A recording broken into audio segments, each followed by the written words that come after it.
Pronto. Então, vamos lá. Bom, então, vocês se revezem aqui sempre na frente do microfone por causa da gravação, tá? Se quer ficar aí, eu posso.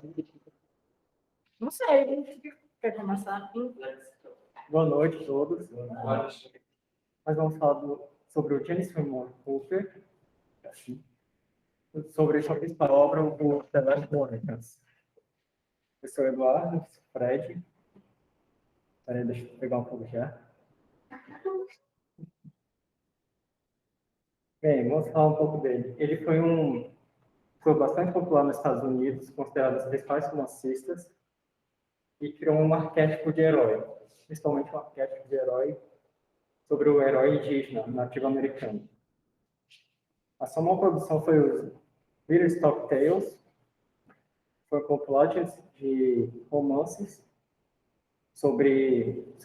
durante o período da Guerra dos 7 Anos, nos Estados Unidos. Foi uma guerra que envolveu tanto os ingleses, franceses e nativos americanos. O é lembrado com novelista que escreveu diversas histórias marítimas e romances. Agora vamos traçar o seu legado histórico. Esse afeta bastante em sua própria obra. Ele nasceu no dia 15 de setembro de 1789, no Lago Oswego, em Borneo, que hoje ficaria próximo de Nova York. O seu pai era um juiz. Aos 13, a irmã dele incentivou ele a iniciar os estudos, só que ele acabou sendo expulso por comportamento. Aos 17, começou a trabalhar em navios, mas só 2 anos mais tarde viria entrar na Marinha. Em 1809, ele foi assassinado, mas ele vendeu e ele herdou grande parte da sua propriedade e da sua herança. Só que ele preferiu vender tanto a propriedade quanto conservar parte da herança. Vivendo tanto como marinheiro quanto como nômade com a sua esposa. A sua trajetória literária não foi alguma coisa tipo, meu Deus, eu quero ser um artista. Ele lia os livros, só que ele inclusive falava para sua esposa, posso escrever algo melhor que isso? E começava a escrever. A partir disso, eu me pergunto, será que o estudo dele, embora ele tenha sido expulso, não afetou sua própria produção? Assim como grande parte, novamente aqui, das suas histórias tinha um culto marítimo, que foi influenciado pela sua própria vida. E a questão do nomadismo, ele ter sido nômade, influencia essa questão. Como ele viveu como nômade durante o período, ele conviveu e conheceu pessoas que eram tanto nativos americanos, quanto aqueles que participaram da guerra, que afetou bastante sua própria perspectiva e seu desejo sobre falar desse período. A sua primeira obra foi um tremendo fracasso. Mas, apesar disso, ele estou escrevendo durante 9 anos seguidos, publicando 11 romances, que são populares tanto na Europa quanto na América. Em 1823, ele se tornou membro da American Philosophical Society, a Filadélfia, mesmo antes que seu filho falece. Em 1826, ele parte para viver na França, onde serviu como cônsul nos Estados Unidos. Nesse período em que ele passou a produção e foi para a Europa, ele já ganhou um grande respeito no seu meio. Inclusive, ele era um grande membro influente desse clube, o American Philosophical Society, onde ele chegou até mesmo a tentar fazer algumas outras obras de cunho mais sociopolítico, só que nunca foram para frente. Em 1826, quando ele parte para a Europa, durante seu período como cônsul, ele começou a se somado ao tempo que ele ficou naquele clube, ele começou a querer se aprofundar mais na parte política. E foi a partir disso daí que ele começou a declinar, tanto literariamente, porque ele era muito criticado, quanto pelos próprios jornais e outras mídias. Na década de 1840, ele volta para os Estados Unidos, só que contava nesse desespero justamente pela sua nova perspectiva política. E o que é interessante notar é que a sua ficção ela tinha cada vez mais aspectos religiosos. Em um dos seus livros, não me recordo agora o nome, havia um par romântico, só que o protagonista ele acaba tendo um final trágico do seu par por ele não aceitar a religião do seu par. Já em outro, ele consegue conciliar, fazendo com que ocorra. Então, na sua própria literatura perceptível, vê essa questão do embate que ele estava tendo interno. No dia 14 de setembro de 1851, ele falece de cirrose e ele permaneceu em estado de... Não é aquele estado antes da gente sepultar? Não, que coloca um bando de... para poder ver a pessoa um pouco do caixão. Aquele estado onde eles... Embalsamento. Ele foi em embalsamento durante uns 2 dias não coloquei o nome da igreja aqui, mas ele ficou embalsado 2 dias numa igreja, onde várias pessoas foram visitá-lo após sua morte, inclusive sua esposa, veio falecer poucos meses depois. A cidade dele se tornou muito famosa por três fatores principais. Onde ele foi enterrado se tornou esse local de preservação, vocês estão vendo aí, tem a foto dele aqui e a estátua dele e o monumento. Embaixo está o seu caixão. Isso se tornou uma referência para aqueles que desejam literatura, mas a casa dele, que eu havia falado que ele vendeu, ele comprou anos mais tarde e passou a querer reformá-la, e inclusive comprou alguns conflitos com os moradores locais, fazer proposta que ele tinha para reformar a cidade como um todo. Mas a casa dele se tornou muito mais conhecida por causa do capitão James Williams, salvo engano, que batalhou numa guerra marítima entre Estados Unidos e América, que morou naquela casa. Agora, o que fez a cidade ser mais reconhecida foi que essa cidade é considerada oficialmente o berço do tênis. E foi lá que também aconteceu um recorde de tênis.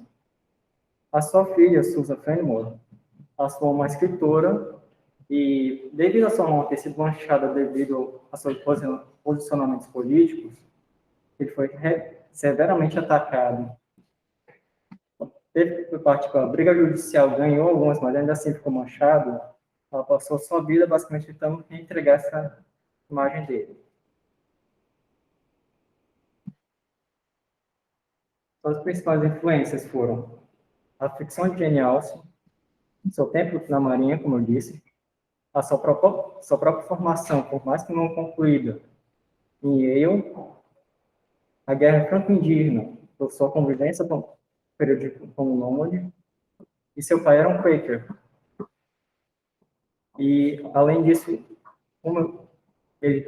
conforme ia se aproximando de um contexto religioso, ele ia se aproximando cada vez mais do aspecto calvinista, que é louvado em determinados aspectos da sua literatura. Como o Eduardo falou, um dos principais acontecimentos foram a Guerra Franco-Indígena e a eclosão da Guerra dos 7 anos. Nós não vamos aprofundar, como nós falamos com o professor, para não ficar muito metódico e tal. Mas, basicamente, a Guerra Franco-Indígena foi o confronto entre os britânicos e os franceses nas colônias da América do Norte. Segundo o Júnior, que é um autor que nós vamos mostrar no final, ele diz que a colonização do continente americano, com a colonização do continente americano, vários povos europeus ocuparam territórios do Novo Mundo nos quais extraíam seus interesses. As colônias firmadas na América foram divididas especialmente entre os espanhóis, que ocuparam a maior parte do continente, os portugueses, que foram os colonizadores do Brasil, os ingleses e os franceses, que é onde foi que ocorreram os maiores embates. que ocuparam esses espaços, sobretudo na porção norte da América. Já a eclosão dos 7 anos, que ocorreu entre 1756 e 1768, foi caracterizada, segundo Azevedo e Seriacop, pela disputa dos territórios da América do Norte. E elas dizem que, para recuperar os recursos perdidos, o governo inglês decidiu interferir de maneira mais incisiva nas suas colônias da América do Norte. Esse daqui, como o Eduardo falou, o Larry Stocking, foi uma série de 5 romances que ele escreveu e que foram ambientados no século XVIII. E esses 5 romances eles vão ter como personagem principal a Natipupo, que é um personagem fictício, filho de pais brancos, que vai crescer entre os índios da Lorraine, mas é conhecido por vários nomes ao longo de cada romance. No último dos Moicanos, a Nath vai ser representada pelo nome de Hawkeye. Seria o Gavião. Esse daqui são os 2 volumes, que ela, como são 5 romances, elas foram divididas em 2 volumes. Então, o primeiro, que é onde está o último dos Moicanos, e o segundo. Quero falar a tradução? Quero falar a tradução deles?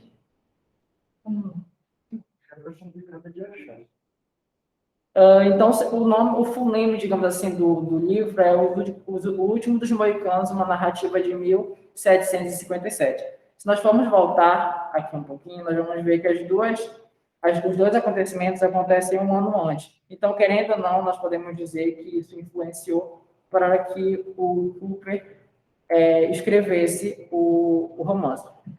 Segundo o Hughes, em termos de ordem narrativa, é o segundo romance da série, que acontece ambientado em 1757, durante a Guerra Franco-Indiana. Nós conseguimos perceber logo no início da obra esse pequeno trecho que ele faz menção direta e indiretamente a essa guerra, que diz assim, que foi nesse cenário de lutas sangrentas que ocorreram os incidentes que vamos relatar durante o 3º ano de guerra, em que a Inglaterra e a França sustentaram para a posse de uma região que, infelizmente, nenhuma delas estava destinada a conservar. Ou seja, ele já consegue dar umas indiretas, digamos assim, que isso a gente consegue ver lá na obra, mas isso acontece muito mais no final, que os franceses e os ingleses não vão meio que conseguir as terras. E quero falar essa parte aí? Quero falar.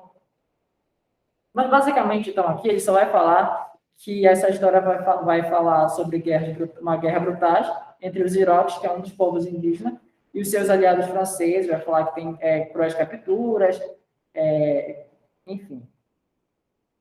Uma coisa que é interessante notar da literatura dos últimos Moicanos é que ele retrata um amor interracial como se fosse uma coisa proibida e, em parte, inegável, porque a personagem se apaixona por um dos Moicanos, ela tinha descendência de negra.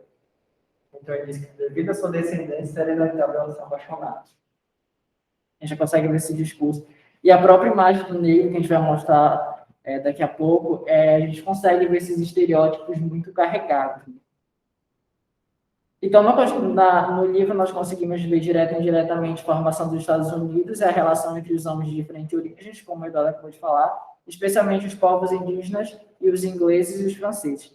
E, de acordo com o artigo publicado no Recanto das Letras, a guerra não tem fronteiras. Nesta obra-prima, os franceses e britânicos, embora possuam a forma de serem bem educados e civilizados, não são aplaudidos por Cooper. Justamente, aí ele faz menção também a esse trecho, que ele diz que, felizmente, nenhuma delas, ou seja, nem a França, nem a Inglaterra, estavam destinadas a conservar aquelas terras.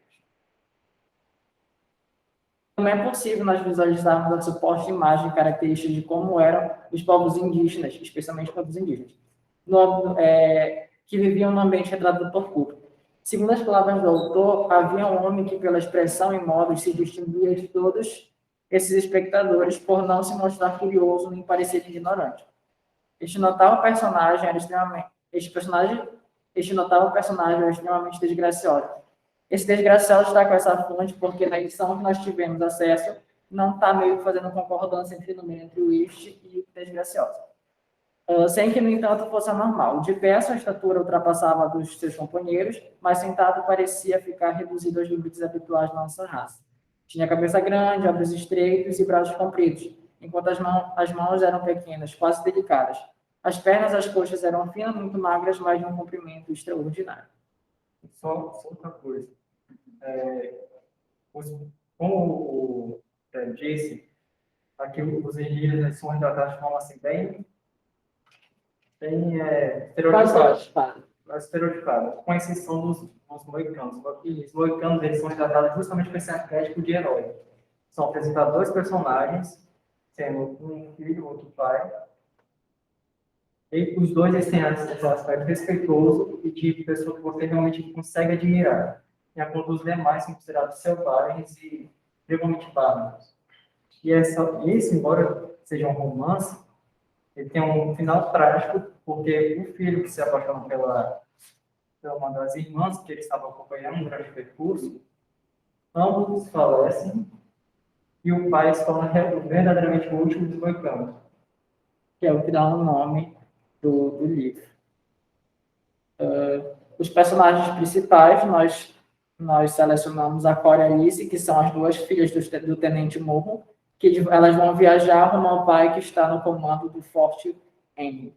O Mágoa, que é o indígena que vai guiar, um dos indígenas que vai guiar os personagens através da floresta, e o Nathanael Punto, que se a gente pode lembrar, mais atrás, eu falei que era o Nath Punto, que vai ser o espião a serviço dos britânicos e os dois moicanos, o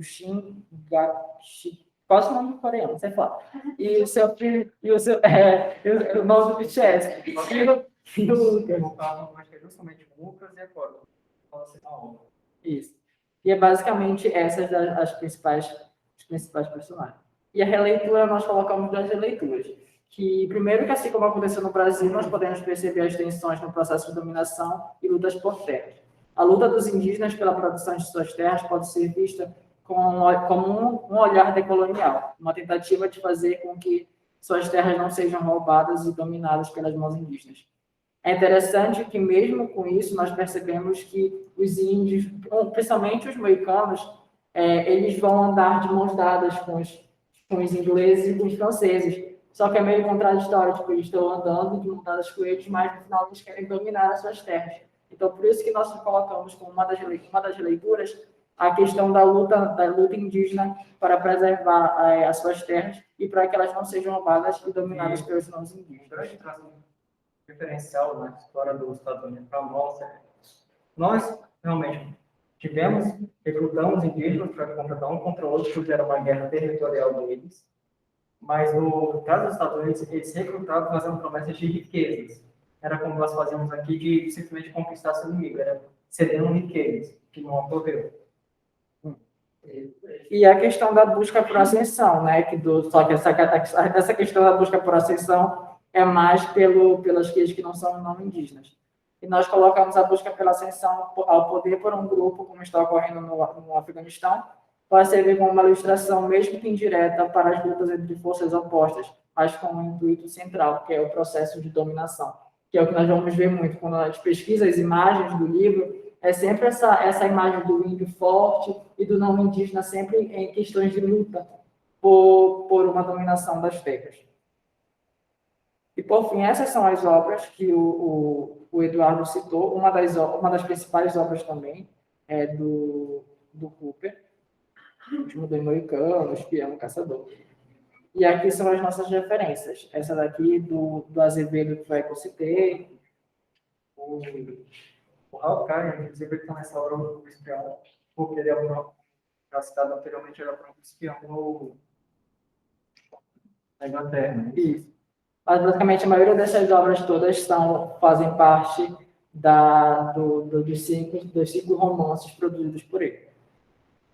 Outra parte das nossas referências, e basicamente foi isso. Nós não colocamos muitas citações, porque basicamente os artigos que vão trabalhar, os artigos que são ingleses, enfim, de origem inglesa, vão explicar mais essa questão central do livro e não muito os processos históricos. Então, por isso que nós preferimos citar aqui a formação dos Estados Unidos, que é um livro de história, para nós tentarmos visualizar por um outro âmbito como essa questão histórica influencia direta e indiretamente o processo de criação do Cooper. E Basicamente foi esse trabalho, espero que vocês tenham gostado. Nosso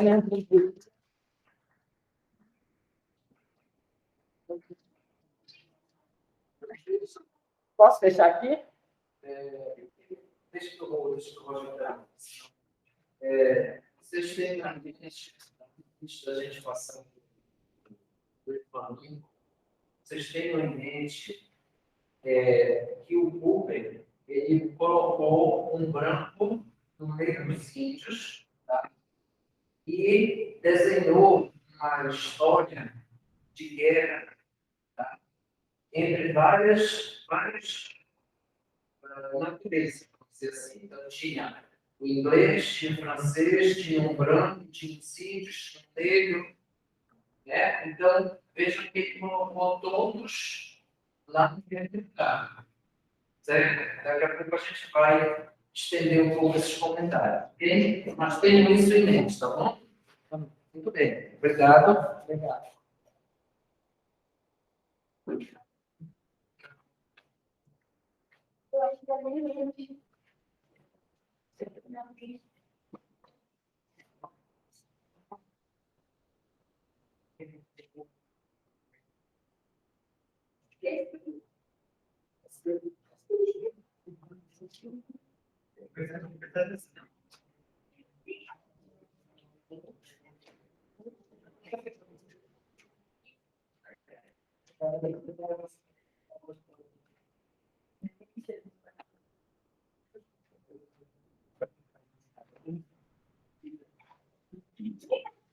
Vamos ao Rip Van Winkle.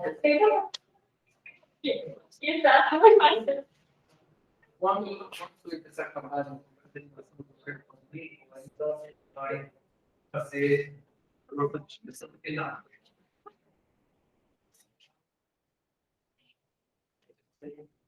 gente não me mas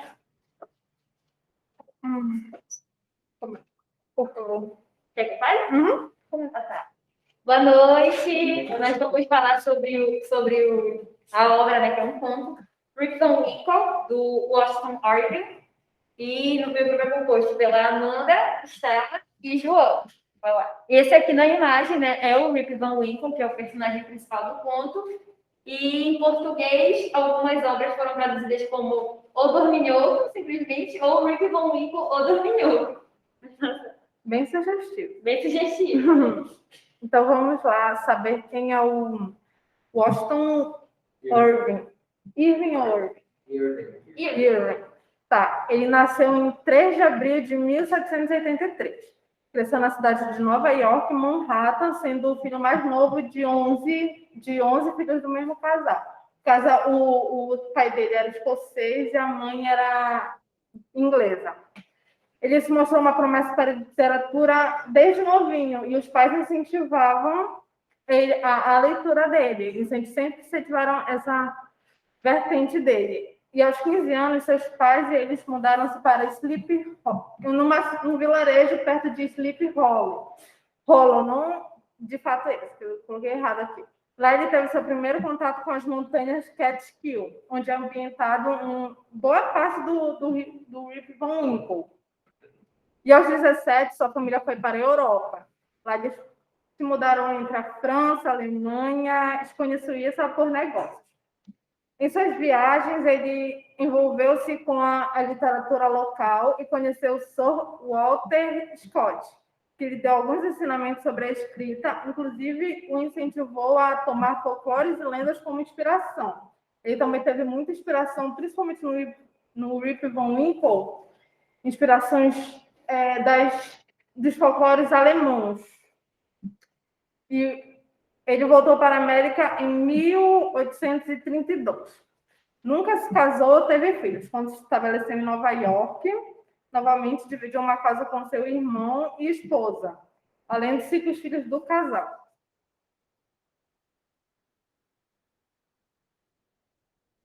Ele é considerado... Deixa eu ver aqui. Ele é considerado o primeiro escritor verdadeiramente americano, porque, como a gente sabe, apesar do impacto que teve o Common Sense, ai, meu Deus, esqueci o nome dele. Isso. Ele era inglês. Mas por que ele é considerado o primeiro escritor verdadeiramente americano se antes dele haviam outras obras? É porque as obras anteriores a eles tinham conteúdo colonial, tinham muito dessa vertente de contemplação a Deus e dos costumes puritanos. Ele já veio quebrando isso. Como ele teve a influência muito do Scott, escutou muito os conselhos que ele deu, ele trouxe já uma vertente já mais folclórica, mais trazendo o comecinho do escapismo, não? E a gente pode perceber nas obras dele senso de humor, ironia e sarcasmo, reflexo de sua personalidade. É comum a gente ver nas obras dele o narrador, a gente tem a imagem do narrador como um homem velho e meio entediado com a vida. Hein? Sua carreira de escritor começou com a publicação de uma série de artigos satíricos em jornais, no ano de 1802. Muitos desses artigos eles tinham conteúdo satírico de política. Em 1807, publicou Salmon Good, e em 1809 publicou seu primeiro grande trabalho, A History of New York, que também eram satíricos. Considerado pai da literatura americana, The Stack Book of Jeffrey Craig, que foi um dos pseudônimos que ele usava. No início, ele não usava o nome próprio dele, acho que ele usou 3 pseudônimos, que eu não vou lembrar agora. Inclusive no Isso, acho que foi o Kendrick alguma coisa. Isso, pois é, não? Enfim, o Stack Book inclui um dos seus mais famosos trabalhos, o Rip Van Winkle, que é o que a gente vai falar agora, e o The Legend of Sleepy Hollow. E uma curiosidade sobre o The Legend of Sleepy Hollow é que ele começou praticamente a cultura da abóbora de Halloween, porque nesse conto é um cavaleiro sem cabeça. Quase a mula sem cabeça. É a mula sem cabeça? A lenda do cavaleiro sem cabeça. A lenda do cavaleiro sem cabeça. Aí já existia o costume de, na Escócia, de talhar naba, essas coisas, esses leguminosos, talhar para decoração, mas ele iniciou isso nos Estados Unidos com a abóbora, porque na obra, se não me engano, tem uma cena dessa que... Enfim, através dos anos, foi mentor de alguns escritores americanos lendários, Nathaniel Hawthorne, Henry Longfellow e Edgar Allan Poe. Morreu em Tarrytown em 28 de novembro de 1559. Sua casa em Sunnyside virou um santuário público em 1947. Esse daqui é o santuário, que era onde ele morava. Imagino que seja mais antigo, mas não da época, com certeza, dele. E aqui é a montanha de Catskill, só para visualizar o ambiente do ponto. E agora, pode ir. Agora eu vou... Então, agora em si é o conto do Rip Van Winkle, né? Deixa eu mostrar aqui para vocês que tem várias imagens. Então, a história do Rip Van Winkle não é narrada pelo Rip Van Winkle, é narrada pelo Diederik Knickerbocker, nunca sei esse nome. E esse Diederik, ele é um personagem fictício, ele não é realmente o autor da obra. Ele é um historiador fictício que, como ela falou, era apaixonado por lendas, mitologias dos Países Baixos, né, da Holanda. Uhum. E o que acontece? Ele é apaixonado pelas lendas da Montanha Enfeitiçada, que é Catskill, e sobre coisas assim misteriosas que surgem lá. Então, o Diederik, ele vai contar a história que ele mais era apaixonado sobre a Montanha de Catskill, que é a história do Rip Van Winkle, que era um homem de cerca de 30 a 40 anos de idade, que morava em um vilarejo que havia sido construído por colonos holandeses e que as casas eram todas formadas de tijolinhos amarelos. O que acontece? O Rip Van Winkle, ele era casado com a Dama Van Winkle, ela não tem nome, é só Dama Van Winkle, e eles têm um casal de filhos. O Rip e a esposa, eles viviam brigando muito, porque apesar dele ser um homem de muito bom coração, simples, bondoso, ajudar todo mundo do vilarejo, ele era um vagabundo, ele não gostava de trabalhar. Eu tô falando vagabundo que fala no livro mesmo, tá? Elsa. Ele era um vagabundo, ele gostava de... Ele não queria trabalhar na fazenda dele, queria ficar lendo, dormindo, pescando, caçando com cachorro. Era isso que ele queria fazer. E a mulher dele odiava isso. Ela falava, vai trabalhar, vagabundo, esse tipo de coisa pra ele. E ele se estressava, né? E é de um desses estresses com a esposa dele que vai ter a grande aventura na montanha de Catskill. Deixa eu passar aqui pra vocês. Tem que descer, né, gente? Tá. Aí aqui nós temos, inclusive, uma imagem dele com o cachorro Wolf. E aqui embaixo é do bar, da taverna que ele costumava frequentar com os amigos. Aí acontece o que eu falei para vocês. Quando ele brigava com a esposa, o que era quase todo dia, ou ele ia caçar esquilos com o cachorro dele, o Wolf, ou ele ia para a taverna com os amigos dele, né, para fofocar, esse tipo de coisa, fumar cachimbo, porque, enfim, vagabundo. Então, e aí um dia ele decide que vai sair com o cachorro dele, o Wolf, para caçar. Tá pé da vida com a mulher dele. Aí o que acontece? Eles andam, mas andam tanto atrás dos esquilos que eles chegam no topo da montanha de Catskill e tá quase anoitecendo. E ele tá muito cansado, porque chegou no topo da montanha. Aí ele olha pro cachorro e pensa, vamos sentar aqui, dar uma descansada, ainda falta um tempo para anoitecer. Só que do nada começa uma névoa muito forte. Ele e o cachorro não conseguem ver quase nada. E lá no fundo da floresta, eles escutam só esse som, assim.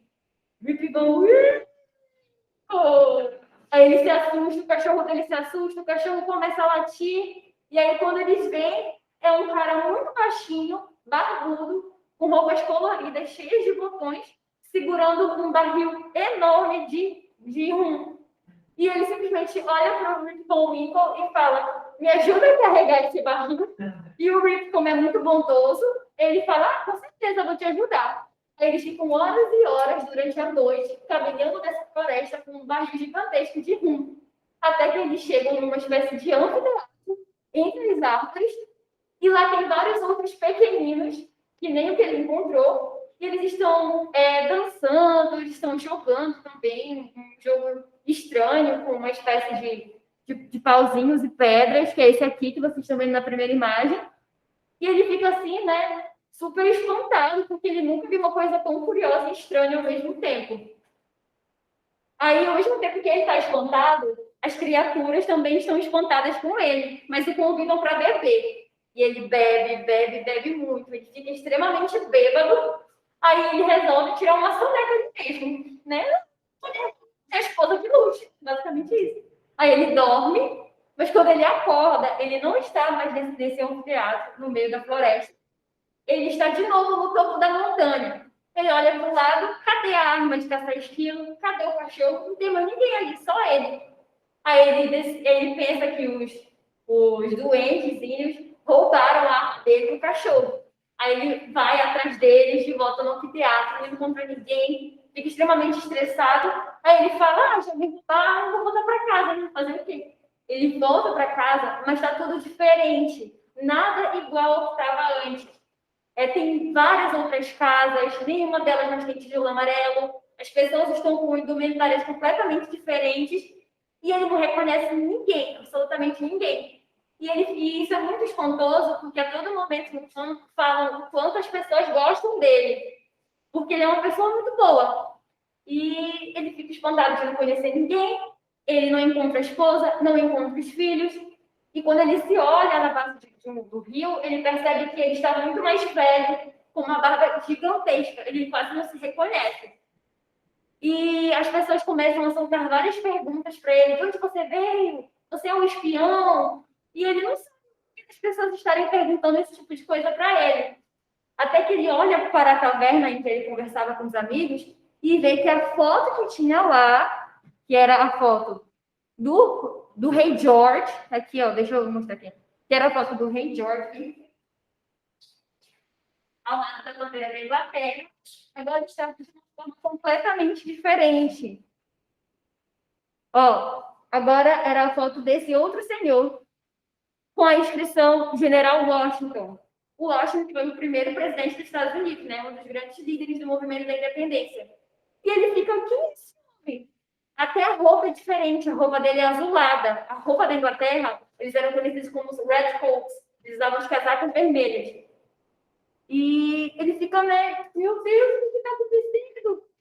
Meu Deus, por Ray George, o que está acontecendo? Quando ele fala de Ray George, as pessoas falam, ele é monarquista, ele fica assim, a gente é numa colônia, aí é que ele descobre que passaram mais de 20 anos, aquela noite de sono durou 20 anos, e que agora o país era independente, se chamava Estados Unidos da América. O filho dele tinha virado um vagabundo que nem ele, não fazia absolutamente nada. A filha já estava casada com bem uns 3 ou 4 filhos, e a esposa dele já tinha morrido. Amigos dele já tinham morrido, aquelas crianças que ele fazia brinquedos já estavam grandes, algumas até no Congresso, inclusive o amigo dele, dono do bairro, era congressista. As pessoas começam a achar que ele é doido e não prendem, nem nada assim. Amigos tinham lutado, né? Vários amigos lutaram na guerra, como eu te falei, alguns morreram na guerra, outros foram promovidos ao Congresso. E aí, no final da história, basicamente, ele volta a ser um vagabundo junto com o filho dele, volta a fazer vários nadas. Só que ele continua indo até a taverna, que agora se chama Doutor Dolittle, alguma coisa assim. Ele senta lá para conversar com os viajantes e demais moradores da vila para contar a sua história na montanha enfeitiçada de Catskill. E ele passa a fazer isso pro resto da vida. E continua deixando a fazenda lá, cheia de mato, os animais com fome. Ele é essa história. É basicamente. Igual aqui. Ele não desce aqui. Pode passar, essa era o pote. Então, agora eu vou contextualizar um pouquinho do que estava acontecendo nos Estados Unidos nesse momento em que o autor escreveu a obra. Basicamente, a gente precisa lembrar um pouco desse processo de colonização entre a luta da independência, porque o Washington Irving, ele nasceu em 1783, ou seja, ele nasceu justamente no último ano da guerra entre as 13 colônias e os ingleses, com a decisão de finalmente fazerem um tratado, né, da França, que eles falam assim desse jeito. Então, provavelmente, esse autor ele cresceu nessa efervescência, com todo mundo comentando dessa conquista da independência e desse novo momento dos Estados Unidos. Basicamente, o que se tinha em mente, tanto para estrangeiros quanto para os próprios americanos que estavam já vivendo nesse contexto dos Estados Unidos, que aquele local, a América, ela era divulgada com cores, com brilho, a nova terra prometida, o novo jardim do Éden, sabe? Que eles precisavam ali realmente, e eles tinham um discurso baseado na religião, porque, assim, a gente deve lembrar que nesse tempo os Estados Unidos ainda era uma colônia que a maioria das pessoas ainda não tinha educação, então existiam muitas pessoas analfabetas, e o discurso religioso ele era o que predominava. Então, o puritanismo ele estava em voga com as pessoas ali. Então, com esse discurso religioso, os Estados Unidos nascem de que, independente do que acontecesse, os Estados Unidos ele iria acontecer. Porque era algo divino, era algo que já estava destinado, não interessava se eles iam perder ou ganhar. Essa nova nação ela iria existir porque ela tinha o poder divino. Deus que estava no comando dessa Revolução Americana. E essa obra ela é muito importante porque a gente consegue refletir o comportamento social desse contexto aí entre o século XVIII e o século XIX. Nessa obra, quando a gente começa a ler, a gente sente, de fato, como era um pouco do comportamento social, porque como ele... esse conto, que na verdade eles usam esse pseudônimo de Geoffrey Crayon, que ele não publicou na época realmente com o nome dele, ele usou referências da própria experiência de vida, de coisas que ele viveu na infância, memórias interessantes que ele teve ali em Catskill, onde ele cresceu e conheceu. E outra coisa interessante é que ele era de uma família rica. Então, quando ele escreveu esse conto, em 1819, ele estava na Europa, ele nem estava lá nos Estados Unidos. E vale lembrar também que ele era cosmopolita, ele sofreu influências da França, ele sofreu influências da própria Inglaterra, da Espanha.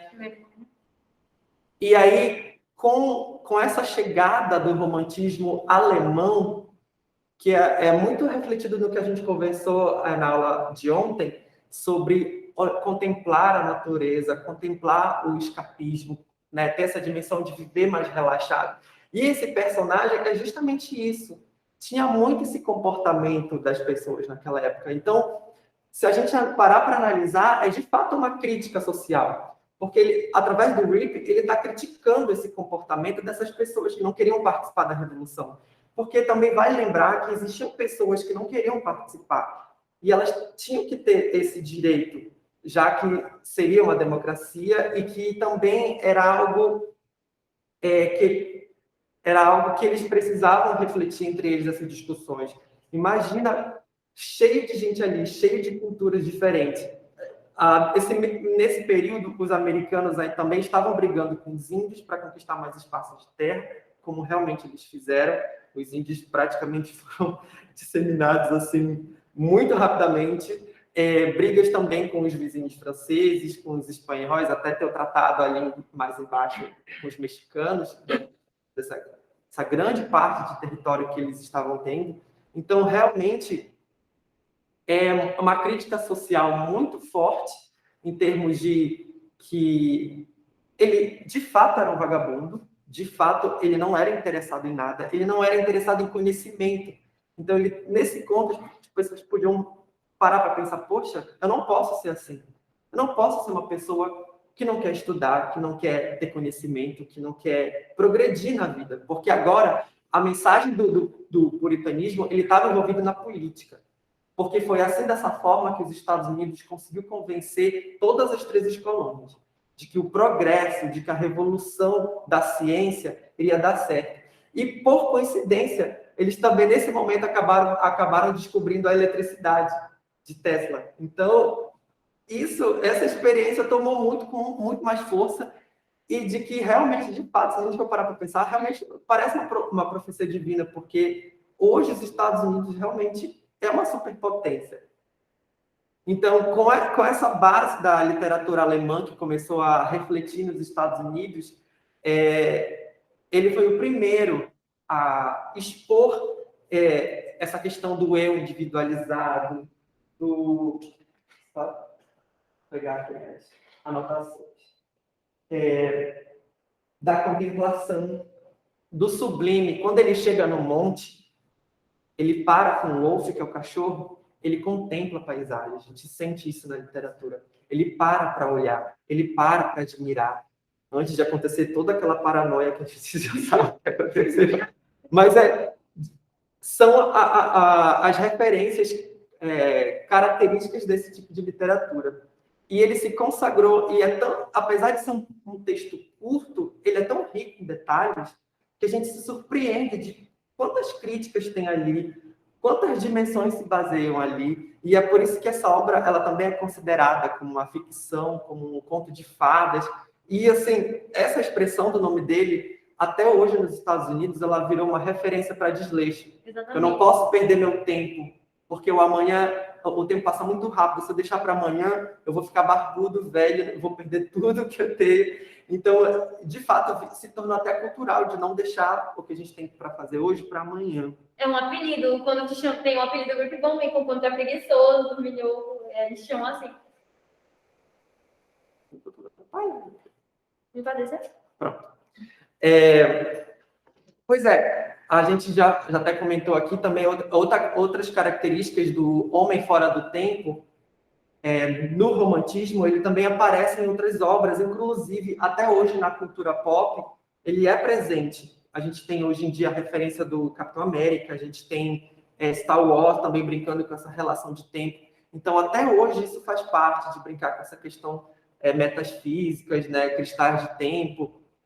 O contexto social, que eu já comentei, econômico, era muito interessante para esses autores comentar em suas obras sobre a ascensão de vida, porque eles sabiam que era uma cultura diversificada e a maioria das pessoas eram de classe média que estavam trabalhando e elas almejavam buscar uma vida melhor. Então, essas histórias, eles contemplavam realmente ou que a pessoa tinha uma herança ou que realmente ela tinha dado muito certo nesse negócio. Então, esse tipo de situação era muito comum.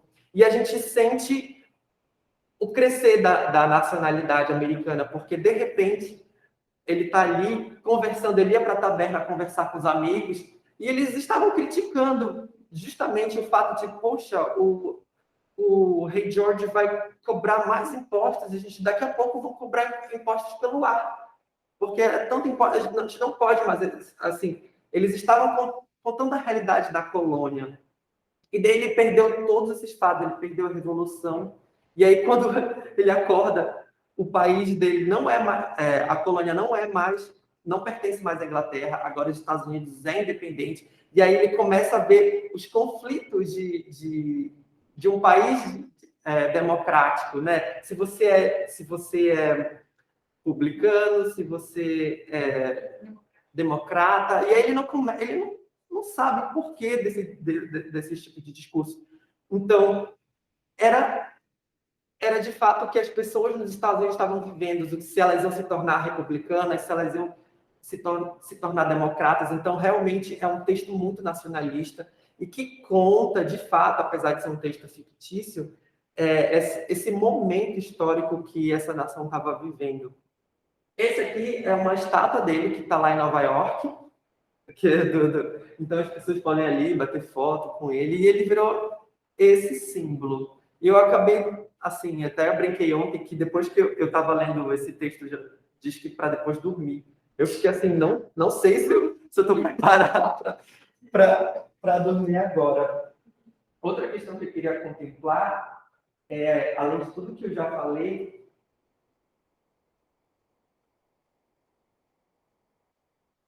sobre um plus a mais, porque as meninas comentaram aqui sobre a questão da mulher do Rip, que nem nome ela tem.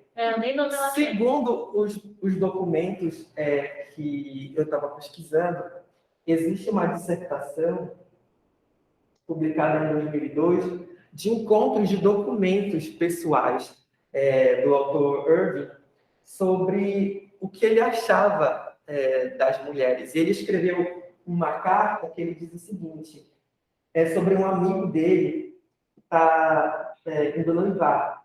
Aí é o Henry. Essa carta foi escrita em 1817. Ele parabeniza o noivado e ele comenta que casar é sepultar as intimidades dos solteiros. Então, a gente sente também que, pelo comportamento dele, ele tem realmente um machismo, mesmo que isso não seja discutido por questões de não fazer anacronia com relação ao homem desse tempo, mas, de fato, pelo seu comportamento, e ele colocou a personagem da esposa dele como uma mulher chata, como uma mulher que não o compreende, e ela... E é a personagem feminina da história, assim, que mais tem pelo menos uma fala. E ela realmente... Como é que pode um cara que trabalha para os outros, mas não trabalha dentro de casa? Ela precisava realmente de um homem que cuidasse dos filhos, que cuidasse da casa, que fizesse realmente o papel de marido. Mas, pelo que se entende, ele tinha uma aversão ao matrimônio, ele não gostava dessa ideia, ele dizia que casamento é uma forma de alienação e ilusão da vida. Tanto que ele não casou, porque ele nunca se casou, nunca... É só um plus para terminar aqui o nosso diálogo.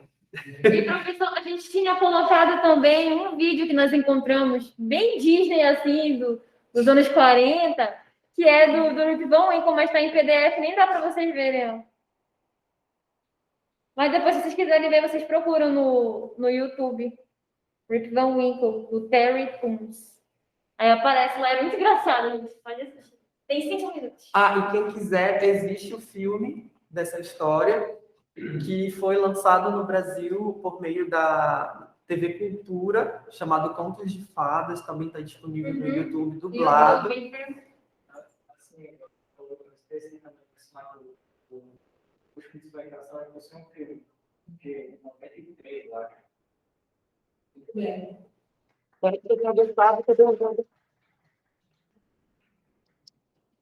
Não sei, não sei.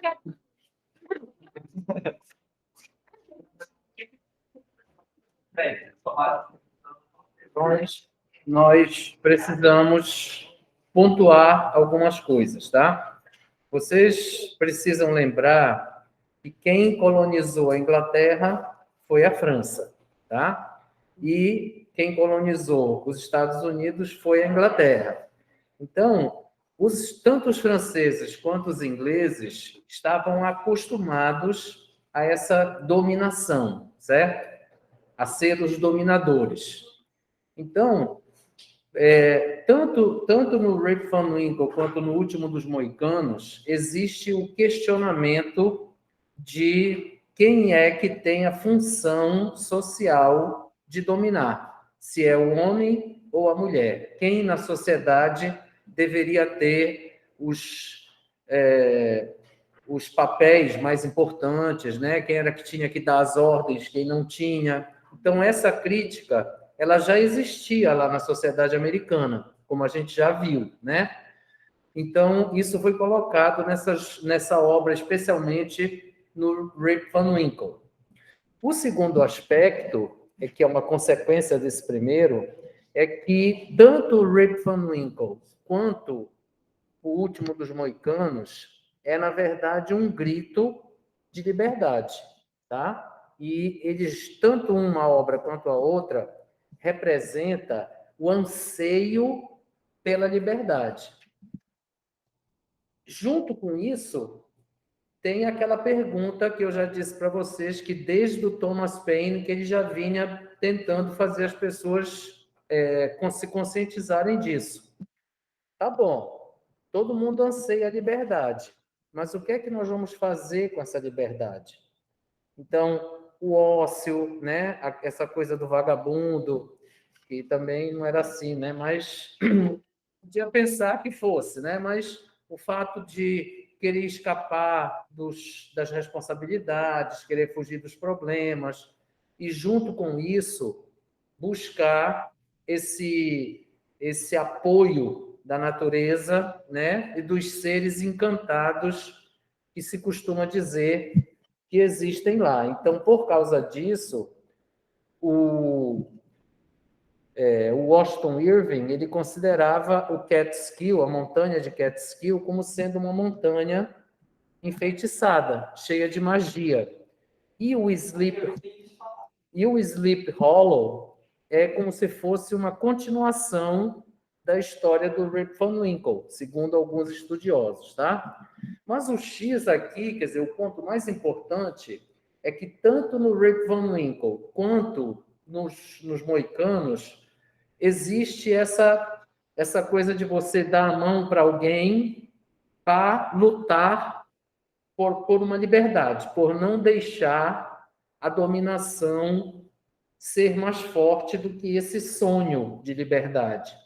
Então, os americanos, e vocês viram em um dos materiais que a gente comentou aqui, eles passaram a ser um exemplo deste anseio de liberdade.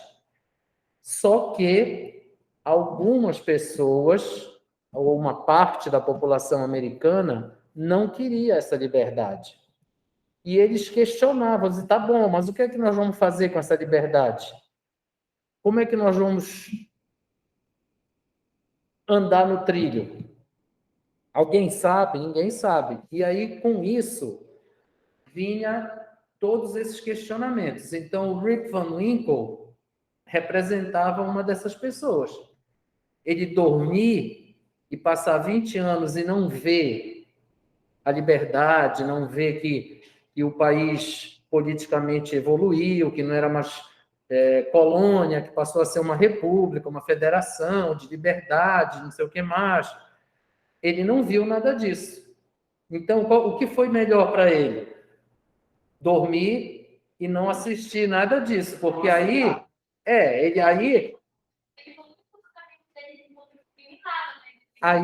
ele não tinha que enfrentar aquele questionamento. O que eu vou fazer com a liberdade? Eu não sei o que eu vou fazer. Eu vou fugir da opressão, mas vou dormir. Eu não sei o que eu vou fazer com a liberdade. Então, isso era uma crítica que veio ao longo de muito tempo, né? E perpassou aí pelo início do romantismo, porque era um questionamento que estava acontecendo no mundo inteiro, tá? Não era só nos Estados Unidos.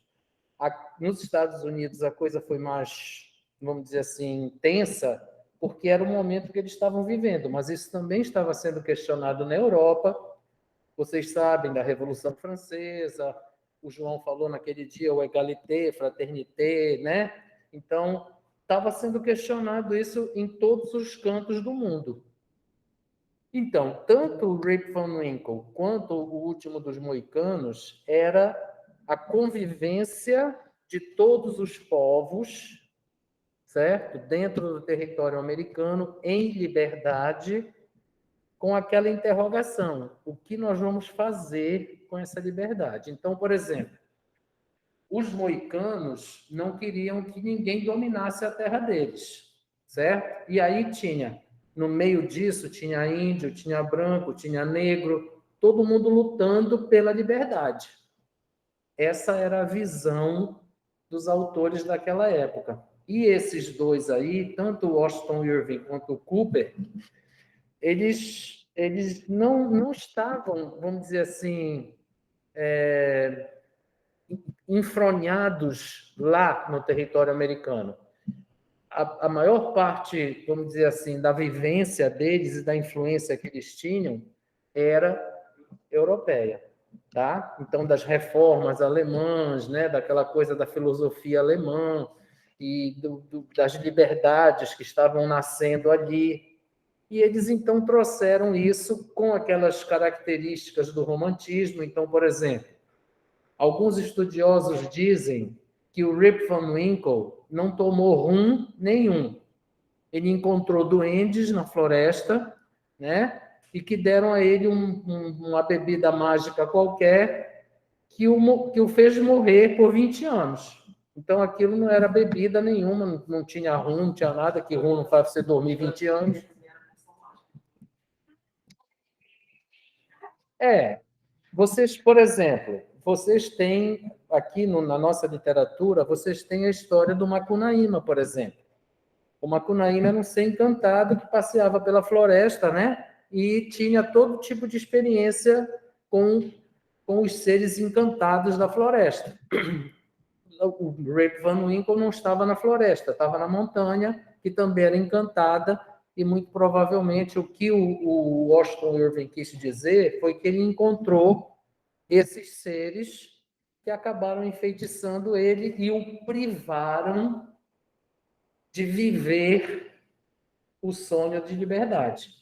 Então, ele era oprimido, fugiu disso, dormiu, e quando ele acordou, ele não entendia a liberdade. Também não podia entender, né? Mas essa era a crítica dos romancistas. E tudo isso em torno da natureza, das experiências da emoção e não da razão. Então, vocês percebam que na guerra ninguém raciocina, é o instinto de sobrevivência.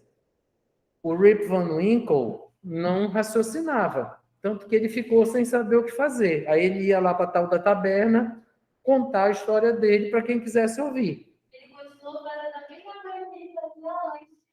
Exatamente. Então, o romantismo, ele estabelece esses parâmetros, tá? Então, é a natureza, os seres encantados, é a magia, é a individualidade, a experiência, né? As emoções individuais de cada um.